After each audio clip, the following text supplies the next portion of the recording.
first event of our spring lecture series focused on rural-urban connections.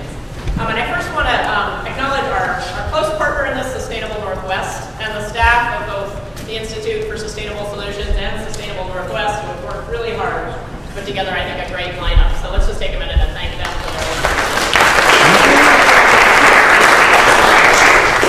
So the Institute for Sustainable Solutions, briefly, is Portland State's academic sustainability effort and initiative. We're a campus-wide effort, and we help promote education, research, and community partnerships and community engagement around sustainability. And again, I think this is a great example of that kind of partnership.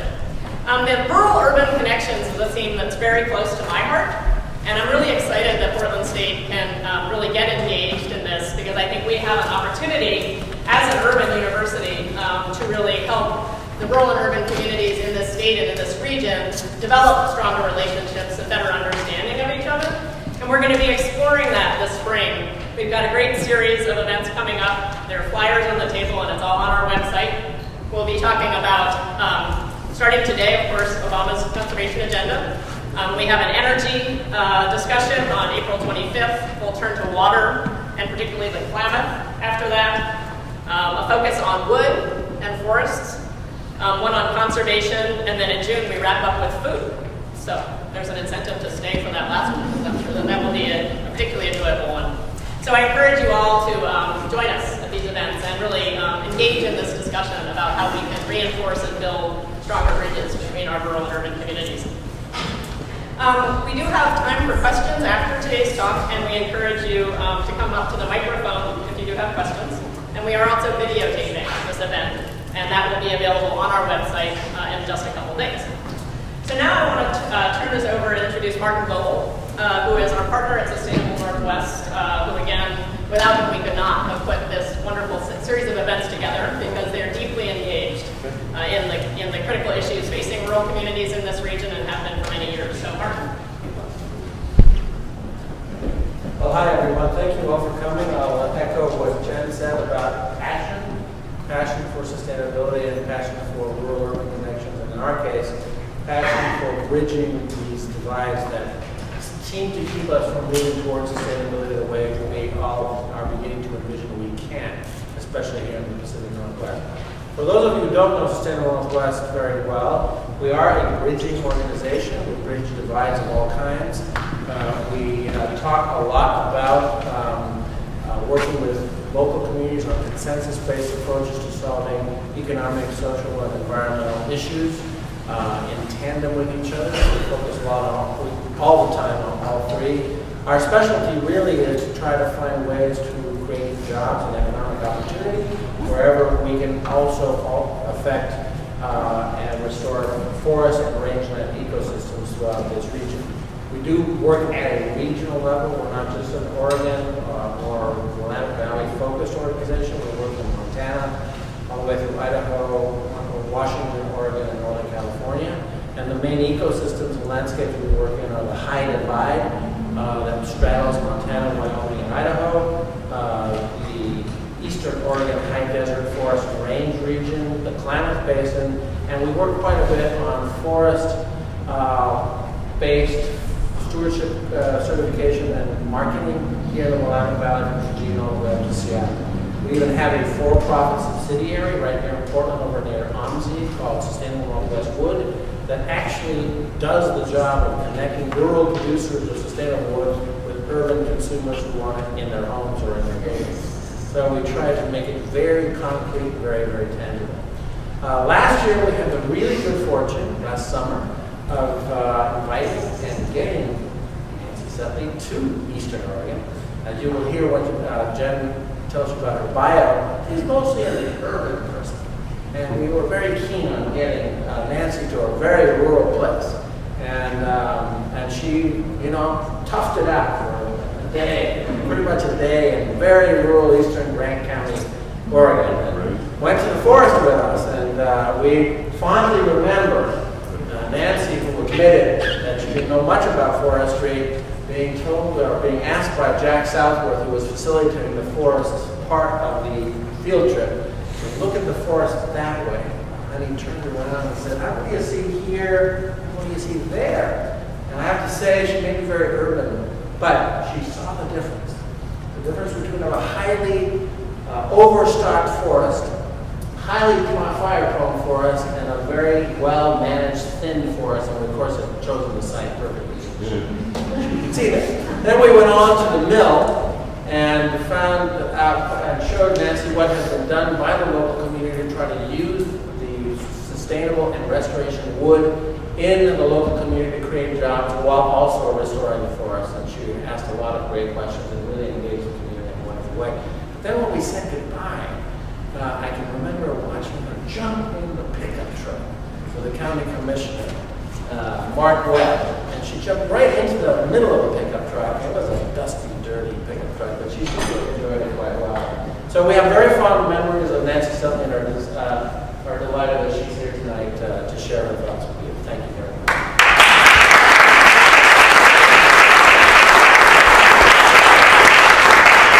So again, to give you a bit of the background and introduction of Nancy.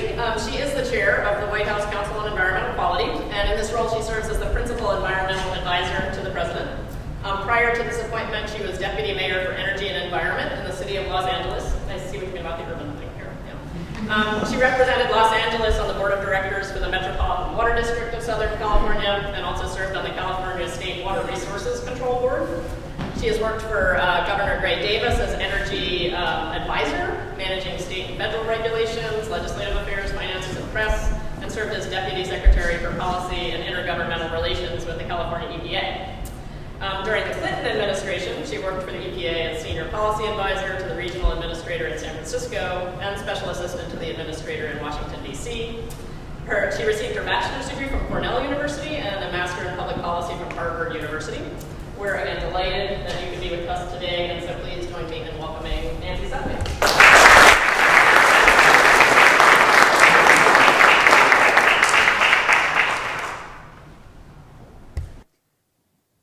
Very big podium.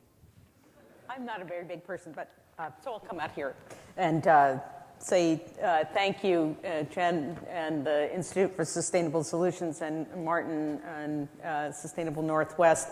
We did have a great trip to John Day, and it was very interesting. And it was I think an important for us to travel and to get to a rural community and hear about the real strides that people had made by just talking to each other. And I know Sustainable Northwest was a big part of that. And then we spent the whole day, and then on the way back, it was kind of a hard slog. So we stopped at the Dairy Queen on the way out and had a blizzard. So I remember that part. I do remember the dusty pickup truck.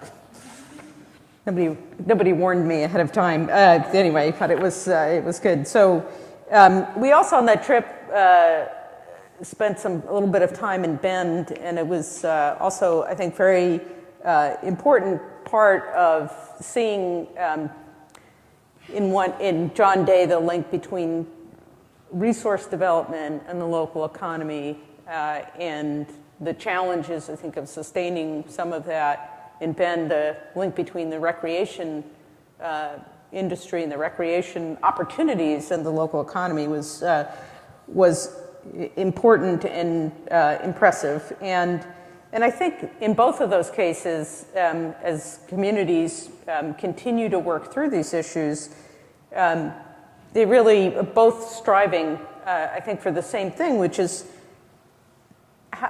to ensure that we don't have to actually choose between sustaining our economy, growing our economy, and sustaining our environment, and that we can find ways to ensure that both of those things go hand in hand. And so whether you're talking about a resource-dependent economy or a recreation-dependent economy, the health of the environment that sustains either of those or both of those is incredibly important.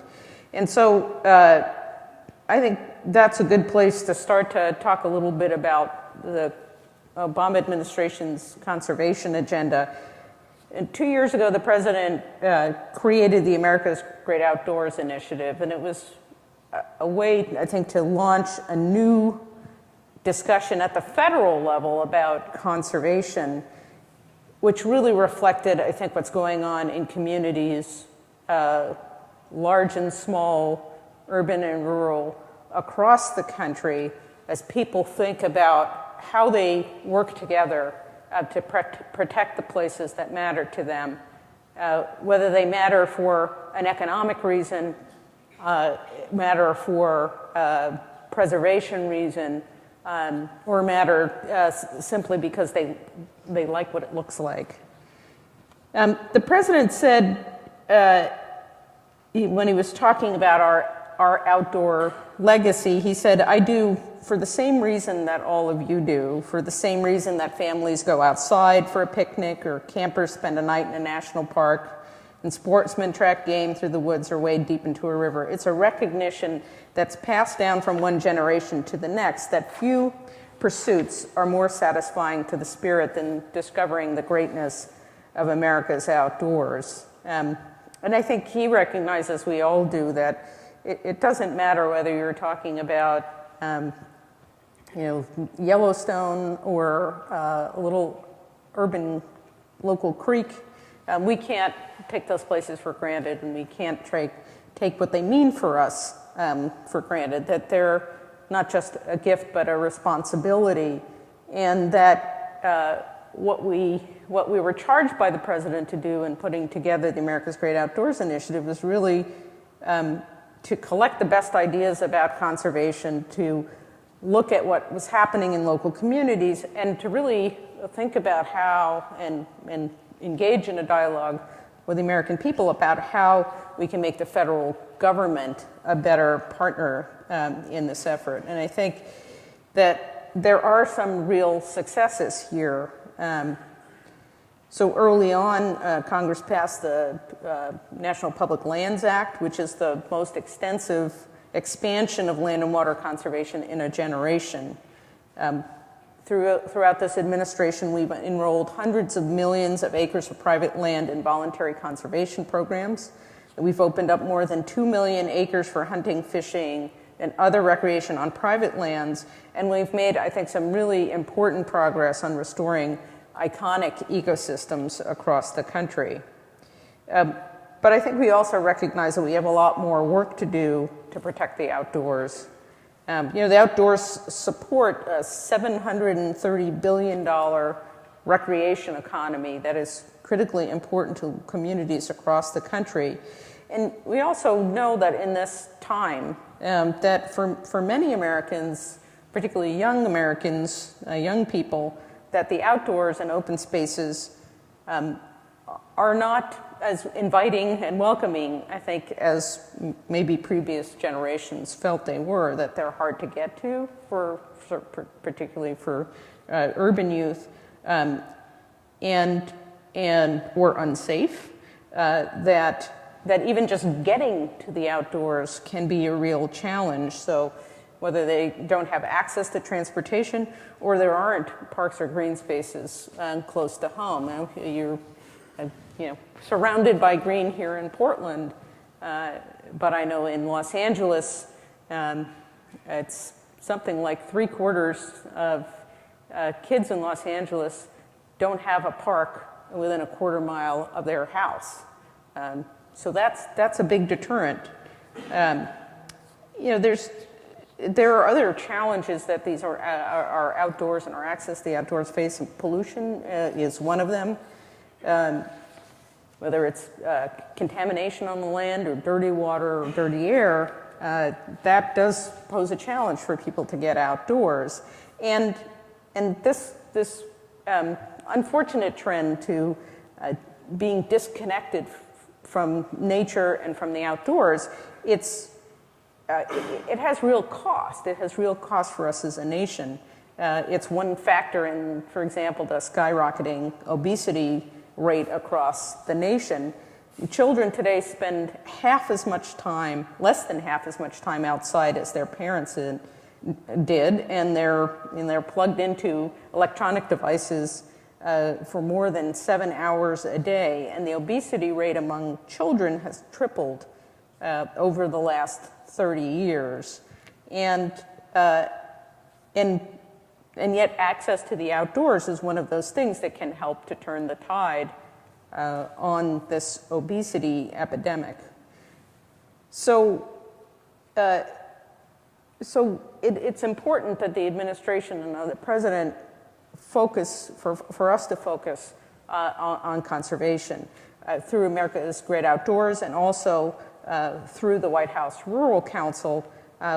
We're really trying to focus on some of these issues, working on youth engagement, on connecting connecting urban areas to the outdoors, and in looking at opportunities for landscape scale conservation. We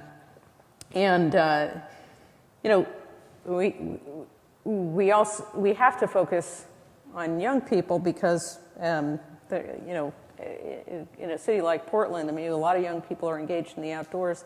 That's not true in a lot of the rest of the country, and we need to grow the next generation of environmental stewards. So this summer, the federal government is making an extra effort to hire more youth into seasonal conservation jobs. We've also made efforts to provide jobs for young people who are finishing college to work on the public lands so they can have exposure to the outdoors early in their careers. And we're working as federal agencies and with a lot of state, tribal, local, and nonprofit programs to create a 21st century conservation service corps for youth. Now, another piece of the America's Great Outdoors agenda is on conserving and restoring large landscapes. And in large landscapes in particular, the collaboration among across federal agencies and with state and local partners is critical. Last fall, we established regional landscape conservation teams structured around 5 landscapes that will serve as demonstration sites and models for targeting federal resources in collaboration with local partners to accelerate landscape conservation. So one of them is, I'll give you an example of one of them. One is the Crown of the Continent in the northern Rockies. In this area, federal and state agencies are collaborating to study wildlife linkage locations across 3 major highways. I think, and that effort is intended to spur action to conserve wildlife movement corridors and provide safe highway crossings. State, federal, and local agencies are also collaborating on measuring landscape change over time and trying to understand the relationships between landscape change, stressors, and ecological health. And there's not really one agency who can speak to all of the dimensions of ecological health and trends across the Crown of the Continent, and therefore that collaboration is very important. And finally, federal agencies are providing resources to support proposals for restoration for economic development and new markets for biomass, like we saw in John Day. In this area, a new combined heat and power plant that's fueled with woody biomass will go online in 2012. In other parts, federal agencies are assisting a local coalition to develop and fund a startup wood product and biomass business park, including potential community forest. Now, we have put a special focus on conservation in rural communities, and certainly rural communities in a state like Oregon, and certainly in lots of parts of the country, are really important for that state, but they're really important for our country as a whole. It's important that we look at ways that we can help farmers and ranchers stay on their lands. That's a particular concern, I know, in many parts of the West, and that will help us to maintain and improve the natural resources that are important for our country as a whole. And the President established a White House Rural Council last June, and this has been a forum where we've been able to bring together agencies and communities focusing on increasing conservation work and creating jobs in rural America.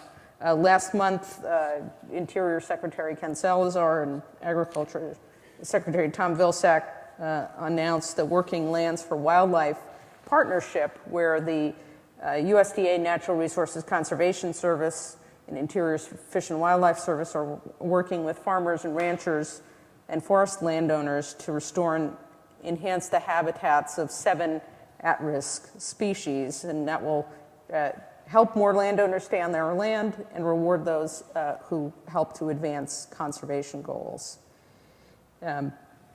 Certainly forest restoration challenges are not a new subject in Oregon, but we know there are really vital issues about fire risk to communities and bark beetle infestation that are affecting a lot of the western U.S.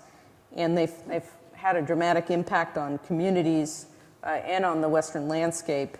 And through the Rural Council, we've taken a number of important steps on these issues. USDA recently released a restoration report that makes a number of important commitments. It calls for a 20% increase in treated forest acres over the next 3 years.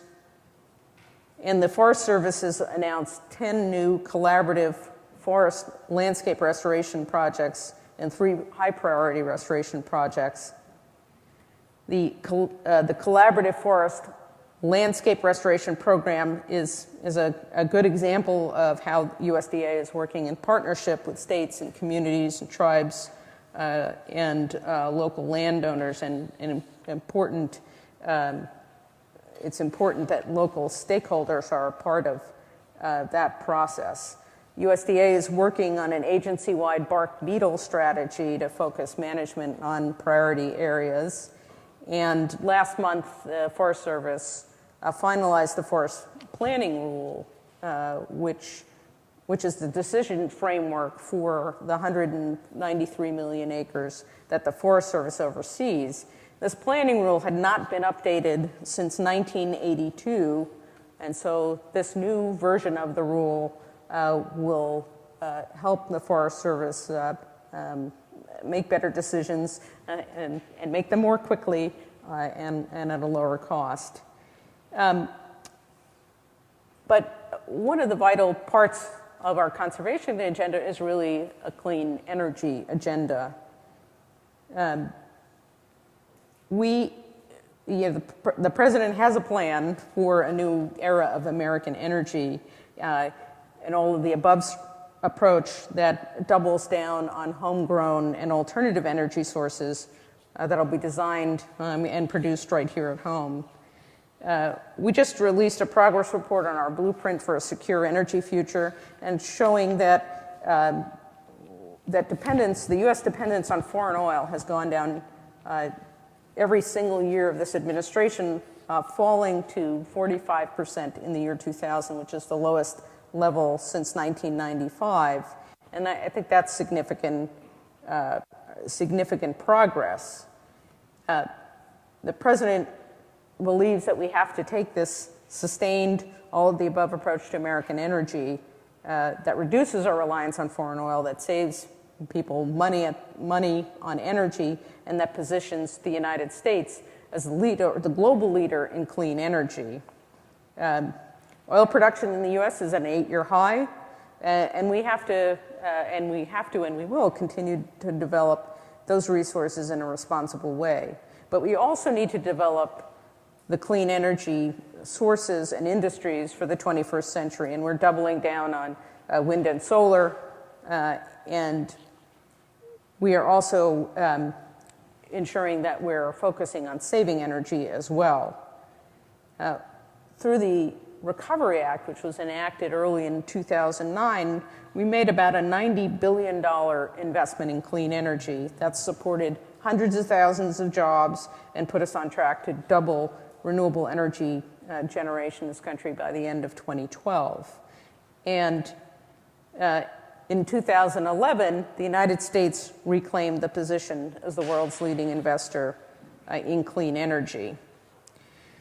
Last year, the administration announced historic new fuel economy standards that are important, and one of the most significant things, policy matters around the environment, I think, in many decades. By 2025, these standards will double the fuel efficiency of cars and trucks. That'll save us almost $2 trillion in fuel costs and eliminate 6 billion metric tons of carbon pollution. We've also taken historic steps to protect the public, protect the health of American families by reducing harmful air pollution. We've put in place new clean air protections that will create tens of thousands of new jobs. And they include things like the first ever national air standards for reducing mercury and toxic pollution from power plants that will prevent tens of thousands of premature deaths, heart attacks, and 120,000 cases of childhood asthma every year. There are some people in Congress who are trying to use our current economic challenges to say that we should roll back our basic environmental and public health protections that have benefited our country for many decades. But we know that we've gotten tremendous benefits, economic benefits, by facing these public health and environmental challenges. Just a few months ago, EPA released a peer review report looking at the benefits, the cost and benefits of the Clean Air Act. They looked at it from 1990 and projecting out to 2020. The direct benefits of the Clean Air Act, in the form of cleaner air and healthier, more productive Americans, are estimated to reach $2 trillion in the year 2020. And the total benefits of the Clean Air Act amount to more than 30 times the costs of regulation. So I think that brings me back to a little bit where I started from, where there are people who will continue to argue that you can't have a healthy economy and a healthy environment. And that's simply not true. But we need to stay focused on these issues. We need to continue to move our country forward as a sustainability leader, as a clean energy leader, as a conservation leader in the 21st century. And that is not just something that the president can do or the federal agencies can do, but that really has to be everyone. That has to be state and local government, that has to be communities, that has to be our academic institutions. And coming out of local government, I know how important a community's embracing of sustainability can be, and certainly Portland is well recognized as a nationwide leader and a worldwide leader in sustainability. The president said, we're a people who like to dream big even when times are tough, especially when times are tough. We are people who reach forward, who look out to the horizon, and to remember that together there's nothing we can't do. That's why we all have to be in this together, and we all have to work together towards a healthy and prosperous future for the United States. So thank you for having me here today. And I'm happy to take some questions. Thanks.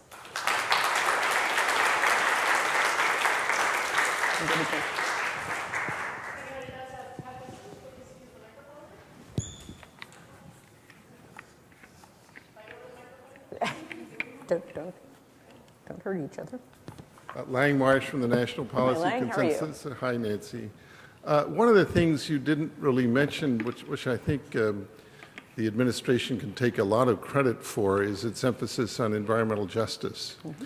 And no administration that I know of before this one has put as much emphasis on it, or actually made all of the agencies in the federal government pay attention to it and develop their own plans as to how they're going address that issue. So the environmental justice, for those of you who aren't familiar with it, is the disproportionate impact on populations, low income, people of color, and others who receive more than their share of the brunt of environmental insults. And it goes across many different aspects of life, and not only traditional pollution kinds of things, but things like access to parks and to clean living spaces. So I didn't have a real question, except I wanted you to maybe talk about that. It's of particular interest in the West, although not a big, high-profile issue, because of tribes like those represented in this building and people living near all kinds of facilities and places where they might get more than their fair share of problems. So thank you for coming. Yeah, thanks, Lang. We have, I think, revived a federal agency focus on environmental justice, and I'll mention a couple of things. First of all, our colleagues at the Environmental Protection Agency have really been, they've sort of taken their work on environmental justice to the next step, which is really to get into the nitty-gritty nuts and bolts about how their programs work. And this is, it's a lot of work, but it's a really important thing to do, because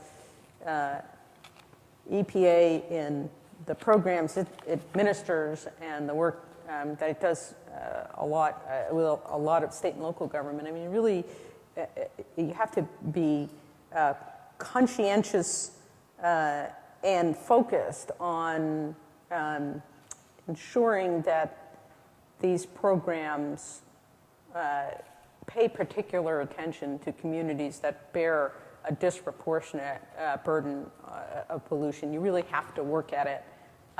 You have to be willing to listen even to things you don't necessarily want to hear, and move forward with that. The other thing that we've done, and this again was largely at the instigation of Lisa Jackson, the administrator of the EPA, who called us one day and said, remember there was this Clinton-era executive order on environmental justice, and CEQ, you're in charge of getting all the other federal agencies to focus on environmental justice. So we revived something called the Interagency Task Force on Environmental Justice, and said, we had this sort of an extraordinary meeting where we invited a number of agencies and got, I think, almost a dozen cabinet secretaries to come.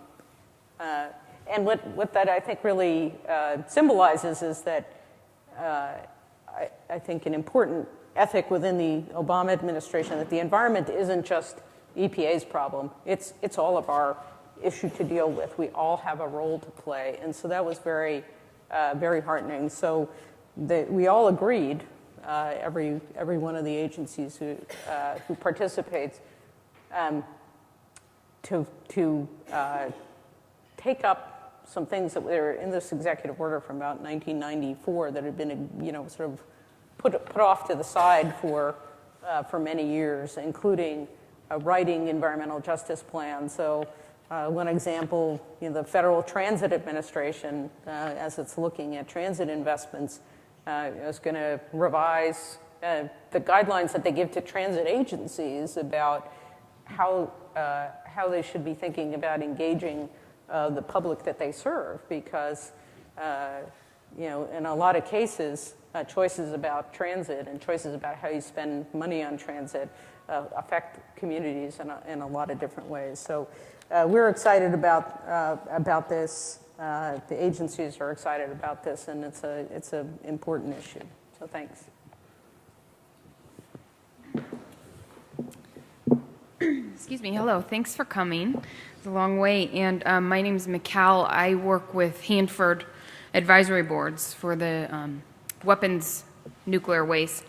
And so I'm going to be a little thorn on the positive talk side right now, because I have three main questions. The first one is about the, maybe some a few words on hydrofracking regulation. Mm-hmm. The second question is, I'd really like an explanation of how the Obama administration justifies the belief that nuclear energy is clean, and also about a few words on small c conservation and getting people to turn off their lights and really, really conserve. Thank you. Okay, well, those are three good questions, and I'll try to answer them briefly. Hydrofracking, hydraulic fracturing, is a technique a drilling technique that gets at resources of oil and gas that are trapped in rocks. And it's a technology that's been around for a while, but it's the use of it has really increased dramatically in the last decade or so, and it has the potential to unlock vast resources of particularly natural gas, and we're seeing the impact of that on energy markets. First, that it's broken the link. There always been a link between oil and natural gas prices. So when oil prices went up, natural gas prices went up, and when oil prices went down, natural gas prices went down. And now they sort of change independently, and it's also driven down the cost of natural gas. But it's not without its concerns about the impact on air quality, on water quality. There's concerns about sort of industrial activity on land that had previously not been used for that kind of industrial activity, and I think not in a difficult to describe regulatory scheme, in the sense that some states who have a long history of oil and gas development have regulatory structures and personnel, people to do enforcement. Some states where there hasn't been this kind of activity don't. And so you have a little bit of a patchwork. And it was an issue that federal agencies hadn't been really focused on, something different, that this different technique meant that there were different issues. The president has spoken about this. I mean, he believes that this is a resource that has a lot of potential benefits for the U.S. in terms of availability of relatively cheap natural gas, that natural gas has some benefits versus other fossil fuels in terms of impact on the environment, but that we have to do this in a safe and responsible way. So he asked the Secretary of Energy to work with his colleagues and to work with the Secretary of Energy's advisory board to get some outside expertise in, and developed a series of recommendations related to research and development, related to some areas around disclosure of chemicals that are used in fracking. And so we're moving forward with a number of those recommendations. Obviously, this, in some communities, this remains highly controversial, and that public confidence, I think, will have a dramatic impact on this, how widespread this technique is. But it's something we're paying a lot of attention to, and I think some more to come. On the question of nuclear, we do, as a country, get about 20% of our electricity from nuclear power right now.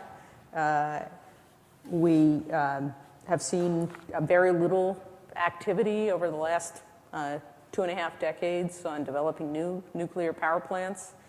The first one in about 20 years was licensed recently by the Nuclear Regulatory Commission. Congress in 2005 authorized loan guarantees for nuclear power. It, like any other energy source, has some good points to it, and it has some aspects that we need to be concerned about. So there's no carbon emissions as a result of nuclear power, but we have to be concerned with both the safety of the operation of nuclear power plants and finally, after decades and decades, try to solve what do we do with nuclear waste. Because whether or not we build another nuclear power plant in this country, we still have a lot of nuclear waste to deal with. After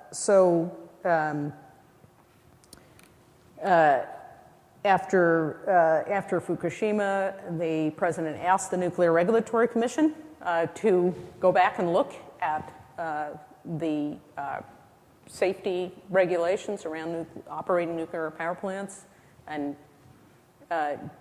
to sort of employ the lessons learned from Fukushima, and they are working through all of that. And when it comes to nuclear waste, the Secretary of Energy formed this Blue Ribbon Commission and basically said, we put on hold the development of the repository at Yucca Mountain, and he asked this high-level Blue Ribbon Commission to give him some recommendations, not specifically about Yucca Mountain, but of the characteristics of a long-term solution to nuclear waste. Again, regardless of whether another nuclear power plant gets built in the United States, we need to deal with this. So they completed their work in about the end of last year, early January. And I think the punchline is that it's not the best idea to pick a site the way that Yucca Mountain was picked, that you have to really do this in a much more collaborative way, that you have to get communities engaged earlier on. And so the Energy Department is trying to move forward with some of these recommendations. And I've forgotten your third question. Perfect, because you put out a stat that I will prompt it with. So you said 20% of our energy comes from... Oh, yeah, I know what it was. It was about energy conservation. Right, and Okay. Just wanted to throw out that we waste 28% just without having special efficient tools and stuff, Sure. but by not turning off the lights and everything. So, Yeah. so I would love to hear the administration say to the nation, let's save, let's really do this, even though I know that the energy industry would be upset about not making so much money. But if you could talk about why we aren't hearing more about small C conservation. Well, I don't know why you're not hearing more about it. I feel like we're talking a lot about it. So I talked a little bit about fuel economy standards. I mean, think about this. Between 2012, when the first set of standards come into effect, to 2025, we will double the fuel economy of the average of the U.S. fleet and the average car. So from 27 miles a gallon to about 54 miles a gallon. Just doing that, we will reduce our oil imports. We'll get about halfway to the goal of reducing oil imports by 30%. That's the transportation side, which accounts for half or more of the energy that we use in the United States. The other side of the coin is in the built environment, in our buildings. And so there's a lot of stuff that's been going on. Department of Energy has been working on standards for fuel efficiency standards for appliances. Again, category by category. You got to go category through all the appliances, new efficiency standards for that. We've been trying in a lot of different ways to address the built environment. There was a lot of money in the Recovery Act for low-income weatherization went out to the states. There was $6 billion that went out to state and local government through the Energy Efficiency and Conservation Block Grant Program, which a lot of communities have put to very good use. And we have been trying to get Congress to enact what we call Homestar legislation that would make the tax credits that are currently available to homeowners for investments in energy efficiency in their home a lot easier to use. Do it as a point of sale thing, so you can go into Home Depot or I won't advertise, go into your local home improvement store and get the tax credit at the point of sale. A lot easier to do. Congress has not acted on this over the last, I think they proposed it 2 years ago. And then on the commercial building side, the president last year kicked off something called the Better Buildings Initiative, really focused on commercial buildings, which has the overall goal of reducing energy use in commercial buildings by 20% by 2020. And this is something that you think, okay, that's great, nice goal, but just it'll save us about about $40 billion in energy costs if we get to that goal. And so some of this is programs that the Department of Energy runs, but some of this was just a challenge to commercial real estate owners and to local governments. Say, do something cool when it comes to your buildings, reducing energy use at your buildings, and commit to a goal, commit to a showcase project, will help you out. And we've got about 2 billion square feet of commercial space that's signed up for that, and the federal government is focused on its own by, we're committing to $2 billion worth of energy savings performance contracts, which don't cost the taxpayer anything, that the companies take the risk, but we get the benefit of the energy savings. So I feel like we talk about conservation a lot. It just doesn't seem to break through very much. So, thanks.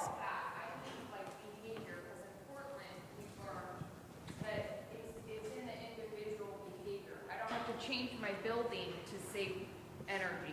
And so I'm not hearing that message. So to clarify, it's not about efficiencies in buildings or structure, it's in changing the behavior of the individuals. So that's, But I think part of it is, people hear energy conservation and they say, I don't want to have to buy new windows. So part of this is really to show that it doesn't take, it's not, I have to get a new roof or buy new windows, that there are simple, straightforward things that you do. Yeah. One other thing that we've been working on, so we challenged the utility industry to make information available to consumers about how they use electricity. So it's called the Green Button Initiative. So we now have utilities that have altogether about 27 million customers. And so they put a green button on their website that you can go to, and as a consumer, as a customer, you can get information about your energy use. So part of the answer to your question is really about information, about how do we provide information to people, because most people have no idea how their homes use energy or how they use energy. So part of that is, I think, ways to educate people about even understanding their own energy use. That was a long question for you to answer. Okay. Yeah, well done. As long as it's not a four-part question. Important work, and thank you so much for being here to answer the questions. Hank Patton, I work with Lang, Marsh, and Jennifer as I run a land trust up in the Columbia River Gorge. One of the questions that really, I think, in the day-to-day grind and all the competitive interests that you have to deal with from moment to moment, it's hard to look at the big picture across all these systems as they interact, the natural systems, the man-made systems, over the life cycle of the consequences. And yet, some of the greatest values that we can capture, we get by intervening early in an invasive weed or a toxic chemical that wants to get into the water table. I appreciate what must have been the political complexity of the Mercury policy initiative, and I thank you for it. From a regulatory perspective, it's always hard to impose on existing infrastructure and energy systems. It's expensive, of course, but from the health perspective, and you shared some of these questions or these numbers with us, mercury is an extraordinarily expensive health cost that's imposed on the nation, and the health and performance and capabilities of our children, the early heart attacks of the men, and the mental retardation costs in the billions, and run through, I guess the state of Indiana was the first to float major calculations about these costs. Has the council developed a policy by which you might begin to permit early intervention benefit calculations so that performance contracting that works in simple things like energy efficiency might allow you to propose the early retirement of what might be called legal dirty assets, and that very high health value, it's going to be of consequence to the insurers, for the companies that pay for insurance, and so shutting down some of these plants that deserve to be retired generates additional value that could be added to the value of replacing them with what we call more expensive, cleaner assets. You know, here in the Northwest, just to add one little piece at the end, there are many communities that would love to propose ways to increase efficiency and to reduce negative impacts if there were a way to support bounty hunting for those value creation opportunities. So thanks for the mercury, and is the council looking at ways to build these larger partnerships that might result from replacing dirty assets with clean assets? Well, I think, you know, one of the challenges we have really is this, and I think this is a lot of where sustainability is going, is really this idea of integrating, and how do you integrate across systems. And that, from the way that the federal government is set up, is hard to do, and for a couple of reasons. One is we're dealing with statutes in some cases that are, you know, the Clean Air Act is now 42 years old, and it has a certain way of approaching pollution challenges, and so you have to stay within those frameworks. The second challenge is always getting agencies to think outside of their own sort of, this is my program, I know how it works, and really look towards their colleagues, whether they're in other federal agencies, state and local government communities, to develop solutions. And so, I mean, we were trying to find ways to do that, given those constraints. So one example I'll give you, which was just announced yesterday or today, is so there's a lot of problem. I don't know if you have the problem here, well, it's raining really hard, about combined sewer overflows. When I was working in Los Angeles, I was really glad we had a separate system, so we didn't have to deal with that. But a lot of communities are facing significant challenges with combined sewer overflows every time it rains. As the sanitary, it all goes into sanitary sewers, they overflow, big pollution problem.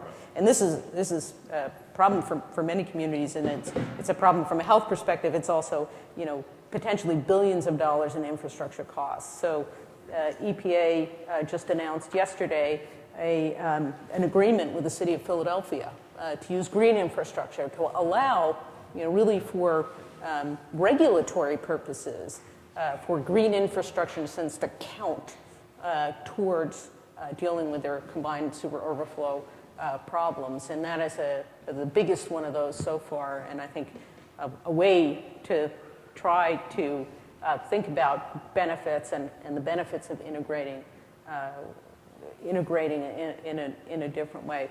The second thing I'd say, sorry to stay on the East Coast, is trying to confront problems like pollution in the Chesapeake Bay, which is a lot about runoff.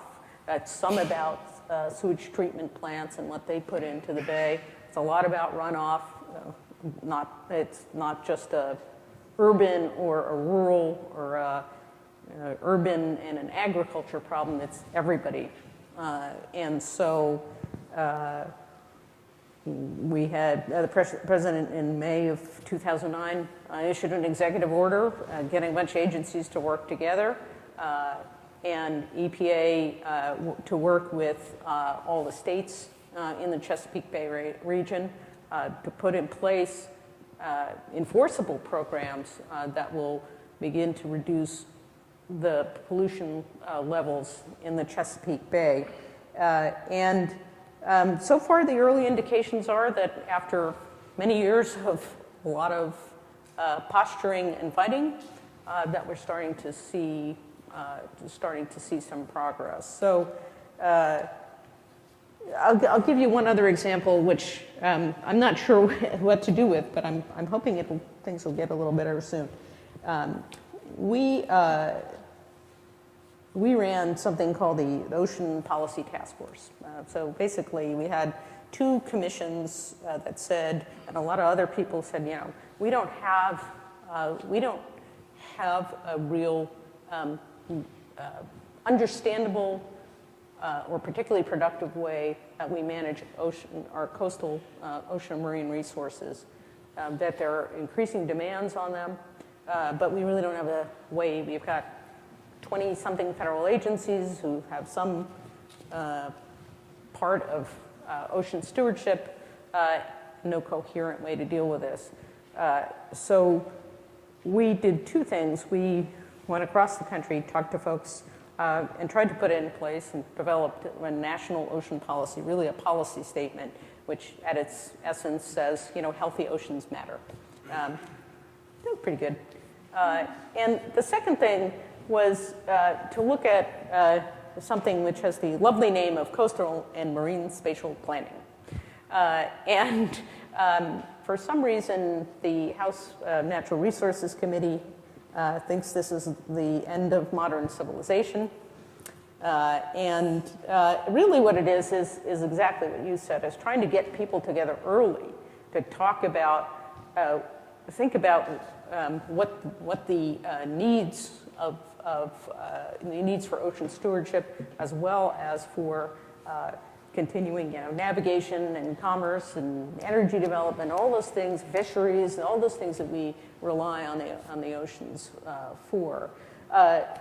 So we're moving forward. It's, you know, they like to call it ocean zoning. It's not ocean, you know, it's not ocean zoning. It's about information again, you know, about how do you get people to talk to each other early enough in the process? How do you bring science into the discussion in a comprehensive way that isn't just, you know, the fisheries people looking at a fisheries issue and the Coast Guard looking at a navigation issue, that you get people, certainly state government, local government, communities talking to each other. So, you know, there's obviously a lot more we can do in this area, but those are a couple of things I thought I'd mention.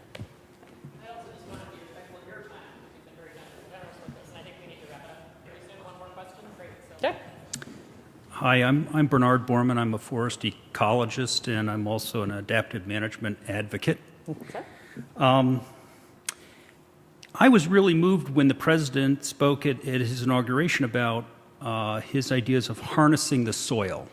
You know, that really struck me, partly because I like soils, I study soils, and I know soils have tremendous productive capacity. My interpretation of that was that he was interested in putting the soil to work for the betterment of society in a very sort of general way, which implied to me more active conservation management approach. And you can see little bits and pieces of that happening, but it's not happening on a comprehensively for a whole host of reasons. You know, not only just the appropriation issues, but issues like you're talking about with the oceans. The same thing applies to forest management, where you have a multitude of different agencies looking at little pieces of the problem. You have a multitude of laws that don't necessarily coordinate very well with each other, and those are real serious bottlenecks to achieving that vision, and something, it would seem to me, would need to happen if we're serious about a more comprehensive approach to that. So my question is, first of all, was I right in my interpretation? And secondly, do you see this as a priority during the second Obama administration? Well, look, I think the president understands the value of conservation, and I think the value of our public lands and our private lands, and we are about to enter another discussion about the Farm Bill, in fact, likely to be introduced sometime soon. And the Farm Bill is the sort of major vehicle for a lot of the conservation programs for private lands. And it's probably the most money that we spend on land conservation comes through the Farm Bill. So those discussions will be very important, but I think what the Department, the Natural Resources Conservation Service and Department of Agriculture have tried to do is really try to prioritize and target high value conservation. I think in a bigger way than had before, but there's a lot of forces at play in the world. For example, we're seeing in the Midwest high commodity prices are having people who had taken advantage of some of NRCS's conservation programs and were getting paid to keep their lands in conservation, saying, you know what, I'd rather go grow corn on it. And that has an impact on their neighbor, it has an impact on water. And I'm not sure how we overcome that other than to at least recognize that that's going on and see what we can do about it. But I think what we're trying to do really is to look at the tools that we have as a federal government and working with states, with local governments, with communities, with academic institutions and nonprofit groups and everyone who has an interest in this, and support some of the things that I think we don't always take advantage of. For example, the president has supported a full funding of the Land and Water Conservation Fund, which takes royalties from a portion of the royalties from offshore oil and gas development and puts that towards land conservation. It was only fully funded once in 40 years, and we've been increasing the amount of money. And the House, when it voted on the Interior budget last year, reduced that to between Interior and Department of Agriculture to about $60 million. Fully funding it would be $900 million. Not a cost to the Treasury because it comes from oil and gas royalties. So I think for us, for me, I think it's clear the priority we put on these things through through NRCS, through the Land and Water Conservation Fund, through the America's Great Outdoors, through really trying to get agencies to work together on these large ecosystems and landscape level conservation. Clearly there's more that we can do. We have agencies looking at what the impacts of climate change mean for their programs. And that's a very forward-looking thing. I look out into the future and assume that the future doesn't look like the present. So I think the answer is yes to both of your questions. Well, join me in thanking Nancy. Thanks. Thanks so much. Thanks. Really. My pleasure. My pleasure. Also, thanks. And thanks again to Sustainable Northwest as well for helping.